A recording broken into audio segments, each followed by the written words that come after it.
මේ විදිහට බුදුරජාණන් වහන්සේ දේශනා කළ තීර ලංකරුවා අනුපිළිවෙලින් රත්තරන් කැල සුද්ධ කළ පෙරාපු රත්තරණක් බාට පත් කරගන්න වාගේ මේ දීර්ඝ කාලයක් අදාන්ත අවිනීත වූ මේ සිත දුර්දාන්තෝ මේ සිත දමනය කිරීම සඳහා බුදුරජාණන් වහන්සේ දේශනා කළ අරවිදි අනුස්මෘති ක්‍රමයක් භාවනා ක්‍රමයක් අපි අනුගමනය කරන්නට ඕනේ. එසේ අනුගමනය කරමින් උදේ හවස මේක නැවත නැවත අදිෂ්ඨාන කරන්නට ඕනේ. යම් කෙනෙක් දවසේ වැඩ කළා නිින්දට යනවා. නිින්දට යන වෙලාවෙත් අදිෂ්ඨාන කරගන්නට ඕනේ. මම මේ ගත කරපු දවල් කාලය තුල ස්කන්ධ පංචකයේ පහළ වූ චිත්තචෛතසික නාම රූප ධර්මයේ තනම ඇතුව නැතුව ගිය අනිත්‍යයි, ඇතුවීමෙන් නැතිවීමෙන් පෙළෙන දුක්ඛයි, කැමැතිසේ නොපති යන අනාත්තයි, පිළිකුල් බැවින් අසුභයි. දැන් මේ රාත්‍රී කාලයේදීද මේ ස්කන්ධ සංතානයේ පහළන නාම රූප එසේම අනිත්‍යයි, දුක්ඛයි, අනාත්තයි මේ නාම රූප වශයෙන් මේ විවේක ගන්න කාලය තුලදී මගේ සිතේ සීනිකින්වත් අකුසල ක්‍රියාවක් සිද්ධ නොවේවා, සීනිකින්වත් අකුසල වචනයක් පිට නොවේවා, සීනිකින්වත් අකුසල සිතිවිල්ලක් පහළ නොවේවා, සීනින්වත් කුසල සිතක්ම කුසල වචනයක්ම කුසල ක්‍රියාවක්ම සිද්ධ වේවා. අභිජ්ජා ව්‍යාපාද ක්‍රෝධ උපනාහ මක්ඛපලා සේසා මාච්චරිය මායා සාටය තම්බසාරම මානාතිමාන මද ප්‍රමාද කියන උපක්ලේශ මාත්‍රයක් සීනිකින්වත් මගේ සිතේ පහළ නොවේවා. සීනිකින්වත් මගේ සිතේ රාග හිත පහළ නොවේවා, දෝෂ සිත පහළ නොවේවා, මොහ හිත පහළ නොවේවා, මාන හිත පහළ නොවේවා, මිත්‍යා දෘෂ්ටි හිත පහළ නොවේවා, එවාගෙම ඊර්ෂ්‍යා හිත පහළ නොවේවා, මච්චරේ හිත පහළ නොවේවා, කුක්කුච්ච හිත පහළ නොවේවා, උද්ධච්ච හිත පහළ නොවේවා, විචිකිච්ඡා හිත පහළ නොවේවා, මායා හිත පහළ නොවේවා, සාඨය හිත පහළ නොවේවා, සංකලේශ හිත පහළ නොවේවා.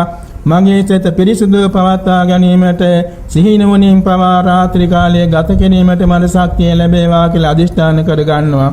උදේ පාන්දර අවදි වෙලා නැත විදර්ශනා කර ගන්නා මේ ගත වූ රාත්‍රී කාලයේ තුල ස්කන්ධ සංතානයේ පරමාර්ථ වශයෙන් සනය පාසා සිඳි බිඳි ගියා වූ නාම රූප පරම්පරාවක් කර සත්‍යයක් නැත, පුජ්‍යලයක් නැත, ආත්මයක් නැත. සත්‍ය පුජ්‍යල ආත්මයන් ලෝක සම්මුත විවහාරයයි පරමාර්ථ වශයෙන් ඇත්තා වූ චිත්තචෛතසික භූත රූප උපාදා රූප යන මේ නාම රූප ධර්මයෝ සනයක් පාසා ඇතුව නැතුව යනවා. ගංගා ජලයක් මෙන්ද ප්‍රදීපාලෝකයක් මෙන්ද වැළනොකඩේ පරම්පරා වශයෙන් පවතිනවා. හේතු ප්‍රත්‍යයෙන් නැවත නැවත හට ගන්නවා.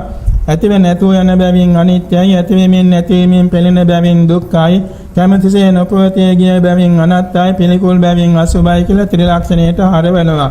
අද මේ උදාපත් වෙන දාස පුරාම මම සතර සංවර සීලය ආරක්ෂා කර ගන්නවා. එවැගේම මගේ අතින් කිසිවිටක අකුසල ක්‍රියාවක් සිදු නොවේවා, අකුසල වචනයක් මගෙන් පිට නොවේවා, අකුසල සිතිවිල්ලක් පහළ නොවේවා. සිදු කරන සෑම දෙයක් කුසල ක්‍රියාවක්ම කළ හැකි වේවා, කුසල වචනයක්ම පිට වේවා, කුසල සිතිවිල්ලක්ම පහළ වේවා. අභිජ්ජා ව්‍යාපාද ක්‍රෝධ උපනාහ මක්ඛපලා සීසා මාච්චරිය මායා සාටය තම්බසාරම්භ මානාතිමාන මද ප්‍රමාදාදී වූ උපක්ලේශ සිතක් කොයි වෙලාවකවත් මගේ හිතේ පහළ නොවේවා.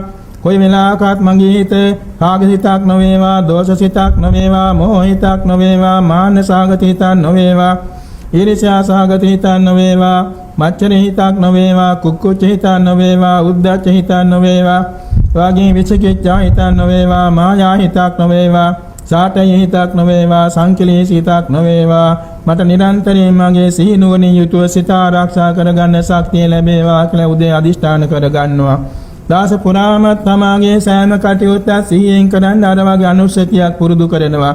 ඇත්ත වශයෙන් මේ විදිහට පුරුදු වෙනවා නම් ගිහි කෙනෙක් හෝ පැවිදි කෙනෙක් හෝ තමන්ගේ ජීවිත සංතානය පියවරක් පාසා පිය නගන්නේ අමා මහ නිවන් දැසටයි.